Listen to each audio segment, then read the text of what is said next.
Hello folks, my name is Ed Overstreet and welcome to the Night Sky Imaging channel. We're live and I am going to share my screen. We're not in focus either. That camera's is. Let's try this one here. Let's trick it.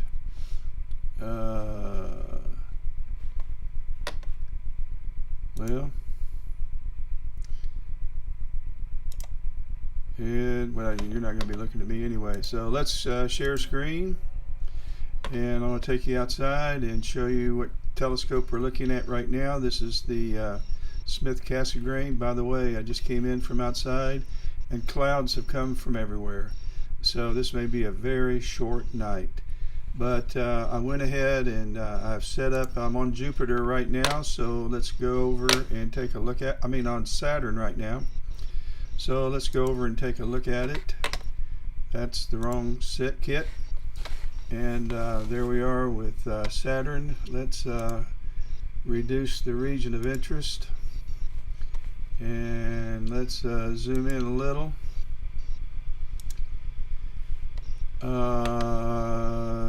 Let's move it over a little bit, nudge them out some. There we go. And let's go ahead and take, I've taken a couple of images just to see how bad the scene or how good the scene conditions are. So I'm going to go on down to start capture. I'm going to see how many images I can get in a 4-minute period. And I'm just going to do one, and then we're going to process it and see if it's worth a flip. So let's start, and we're capturing at a rate of 26 frames per second, which is very low. The exposure time is 37.4 milliseconds, and I've got my gain up to 350, which is very high, and that's why this looks so noisy. But in the middle of this whole thing, I'm going to lower my exposure down to slightly more than that, about there. So I went up to 38 frames per second. Does not have to be that bright, and so we'll just wait that out. While we're doing that, waiting on the rest, we're at almost a minute. We're at 53 seconds at 38 frames per second. So while we're doing that, let's head over to the other kit. This is a laptop that's actually inside, and this is WinJuPost, which is a software program, and I'm actually looking at the tool, the Ephemerides right here, and I'm going to put on real time, and as you can see right now in real time that the oops, I'm sorry, didn't have you in here.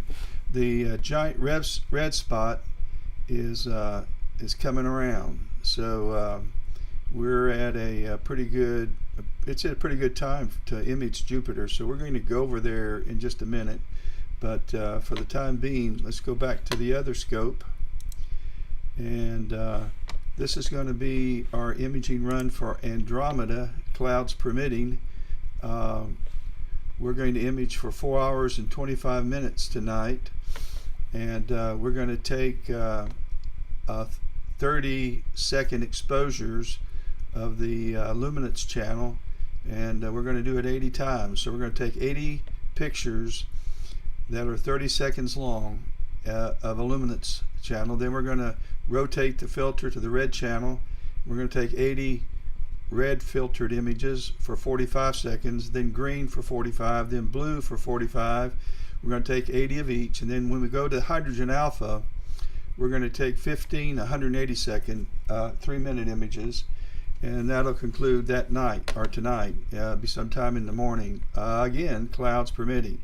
So let's go back to Saturn, see where we are with that. We're at 2 minutes and 50, we're almost 3 minutes, so we got a minute left, and we'll process this image and see what it looks like. I have no idea. It's bouncing around a good bit, and that's attributable to poor seeing.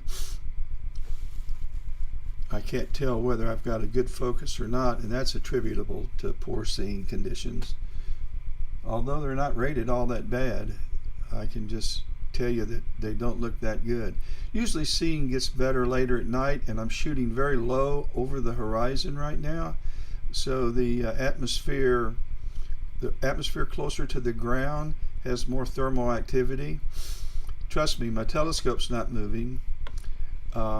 It's on a steel pier that's bolted into 4 cubic feet of concrete, so it's not moving, and Saturn isn't moving around like that, so it's the air between the telescope and Saturn that's causing the bouncing around. All right, we're done. So let's go to AutoStacker. I normally use a program called PIP, but I'm just going to go on ahead and we're going to click on the file, and there it is. Let's kind of scrub through it a minute. That's when I lowered the I'm looking for a pretty decent frame.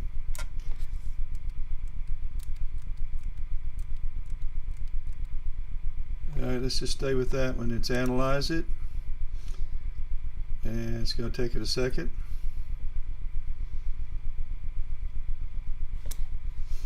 We're in a program called AutoStacker, and what it's going to do, it's going to take the video that we just took, the 4-minute video. It's going to analyze, let's see, there's a total of 9,000 frames in that video. It's looking through each one of those frames, and it's going to tell me how many of them are okay and how many of them aren't okay. And we're going to work with the ones that are okay. So there aren't many that are okay, but we're going to take, let's say, 30% of them. Let's just take 20% of them, the top 20%. Let's place some alignment points around Saturn, and now let's stack it. And it'll take a few minutes. While that's stacking, I'm going to run over to the other kit, and not WinJuPost, but the other kit that's outside. I want to make sure my camera's cooling. So we're down to minus 15 degrees Celsius. Oh, I hate that sound. That sound just told me that well, that's on we're not interested in that. We're interested in over here, guiding. It gets a little confusing when I'm bouncing around between. Okay, we hit some clouds somewhere, and I lost my guide star right here once, but it's picked it back up again. We're hitting another cloud, and this is the guide star, so clouds are screwing around with us. Here's Saturn sitting there, and let's go back to AutoStacker, and we're done. So now let's go into ggiestacks, and this is when we're going to find out whether we've got any kind of data to work with, and I don't think we do. Let's load it, and let's go up to 20% category, and let's pick this one, and we do not want to stretch it. Okay, let's show the full image. Let's go over to RGB, and let's auto balance it. We just did an automatic color balance. Let's go to flip and rotate it, and let's try 130 degrees. That's the way I want to show it. And I'm going to go to histogram, and I'm going to brighten it up just a tad bit. And that'll work. Now I'm going to go down to load scheme, and I'm going to go to Saturn, and let's see what happens. Okay, it's pretty noisy, and actually it's pretty sad. So hopefully scene will get better later on in the night, but it's going to affect our imaging right now. And I'm losing, clouds are messing up. We're at 8 lost stars. And when you see this blink red, this is just telling me that clouds are out and about. So if we go look at our, here we are, if we go out here and look at our, get sharp kip up, it's even out of the picture because the cloud's covering it up. I've raised the exposure way up. There it goes. It's come back, but clouds are in there, and they're really coming from everywhere. So folks, this is going to be a very short night, and there isn't a whole lot I can do about it right now. I'm going to hold off imaging Andromeda. I'll tell you what I will do though, just because I'm going to gamble that, let's see where Andromeda is right now. It may be too low in the sky to go look at it.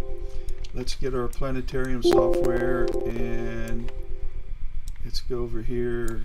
Here's Andromeda right here. Let's get real time now. So there's Andromeda. It's not even at 30 degrees. This is this latitude line. So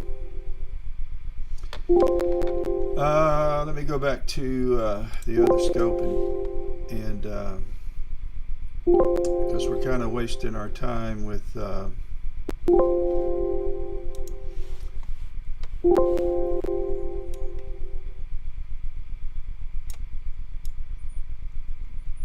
going to bring this up.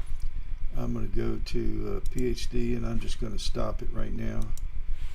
And we had 26 stars lost due to the or 26 lost star issues with PhD 2, which is our guiding software. I really don't have to guide, but because I set up such long imaging sessions, I want to be able to walk away and not have to worry about it. So that'll just kind of keep everything operating the way I want it to. So let's go back, and we've lost Saturn because of the clouds. I can raise the exposure way up and shoot through the clouds, and that's actually what I'm doing, is I'm shooting through the clouds right now. And you're going to see a fade away and get brighter, and fade away and get brighter, and the reason is the clouds have different layers of density, and they're going to mess me up. So let's go over to the Andromeda telescope, and let's bring up this software. Also, let me bring up my outside, now I want to go back and bring up my outside telescope, and I want to make sure that's turned on, because we're going to take this, well, we're going to take this telescope and we're going to point it towards Andromeda, and we're going to slew to it right now. And so let's go find it, and it should,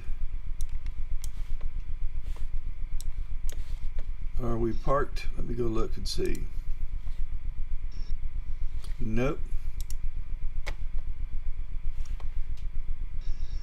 Oh, okay, it just didn't get it. So we're there now. Let's center it, and we're going to plate solve, and that's simply a method that the software uses, that is my acquisition software, to take a picture of the sky and compare it with a catalog of pictures, and it will make a decision to adjust. Ooh, look at the clouds. Wow. And look how out of focus we are. That's pointless, the image.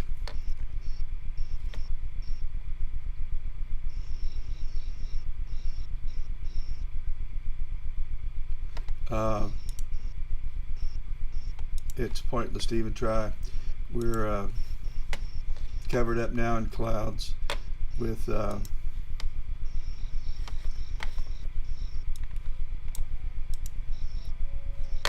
let's bring up our guiding software and let's start it. Let's just see how cloudy it is. This will be the best indicator. Yeah, that should be dark, but it's taking images every 3 seconds, and it's obviously a messed up cloudy night. And an hour ago there wasn't a cloud in the sky. Go figure. And there's not supposed to be any all night. So according to our guiding software, I mean our weather apps. I love it. All right, folks. I'm going to park the telescopes, and if later on tonight, I'm going to babysit these things for a while. If later on tonight it gets better, I'll be back and I'll image live.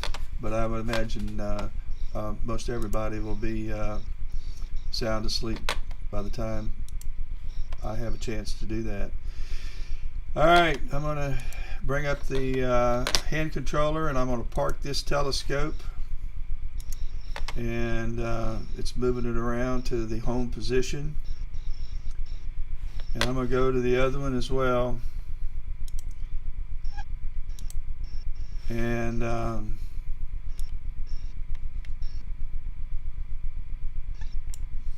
just for the heck of it, because the clouds seem to be leaving us alone, let's walk.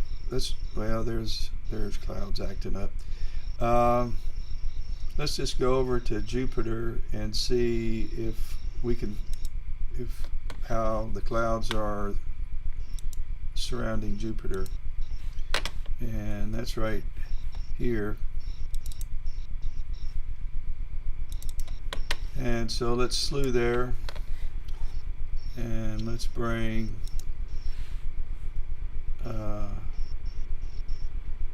Jupiter and Saturn aren't very far apart, so it's probably already made the trip. Yeah, we're on Jupiter. Okay, let's bring up our guiding software, our PhD2, and let's start this whole thing again and see if we can find Jupiter in this mess. There's Jupiter and its moons, and we need to center it, so let's go north. Actually, let's speed up the frame rate. Bring up our hand controller. Now let's move it north.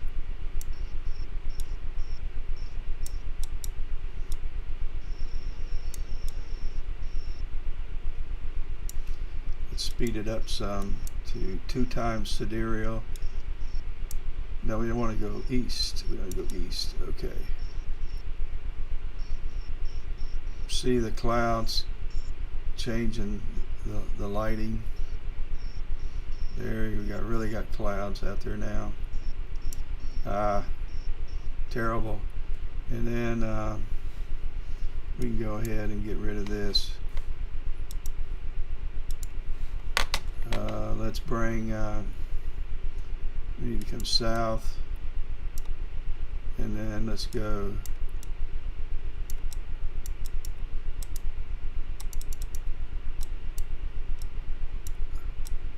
we gotta go north now. I hate clouds. Let's see if we can find it on Sharp Cap, and let's raise this up some. There it is over to the let's increase our, there it is. Let's dumb this down some.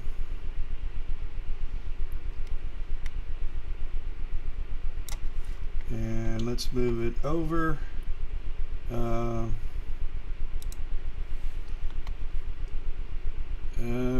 clouds leave us alone. We'll move it over west or east. Too far. Let's come back. There's the moons trailing it. I see the moons. Oh, I accidentally parked the telescope. Yep. Oh boy, it's one of those nights. If we go back out here and check outside.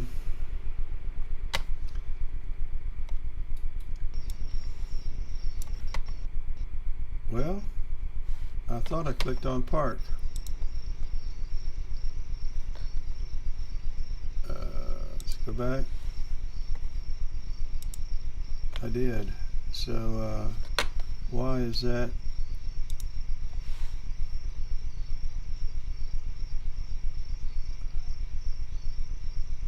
I'm not sure.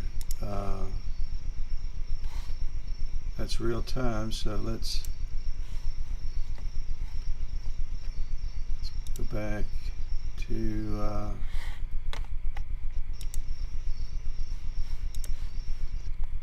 and okay, we are definitely parked, but the map didn't move, so I'm not sure what happened. No, we're not parked. It's just clouds. Okay, we're just covered up in clouds. That's all that's happened. Dead burn it. Because we're still on Jupiter. Let's go to our software. Yeah, we're still on Jupiter.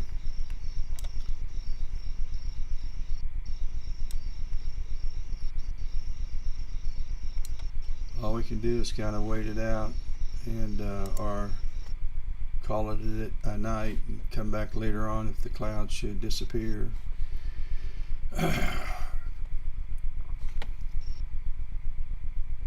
Let's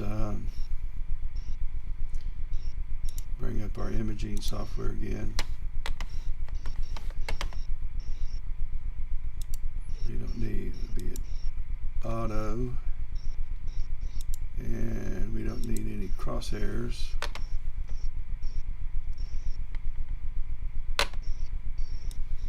Wow, the clouds must really be pitiful. Let's bring up PhD. Well, actually, they are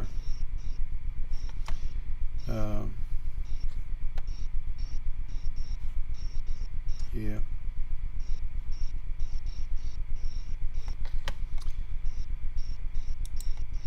They're bad. That's what we're imaging now, clouds.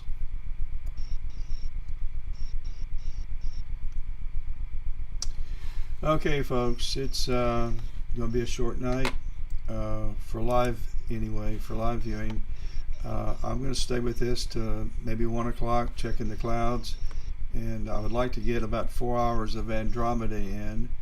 So I'm going to go ahead and park the telescope, and that's going to return it home, and it's going to turn it around over here and bring it back to about the same place this one's at.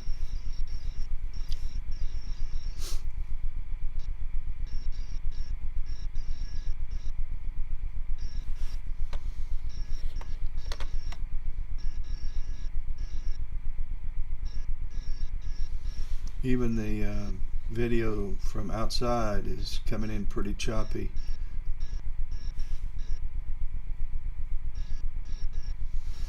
Okay, we're parked. And look at this is the North Star right here. And oh wow, I don't even want to go out and look at the sky. But anyway, I'll unpark it for later. And folks, that's it. I don't know what else to tell you. We we have clouds, and that's just going to be the end of tonight unless that changes. And if you want to check back, what you can do is, I'll tell you, I'll do this. I probably won't go live. What I will do is just record.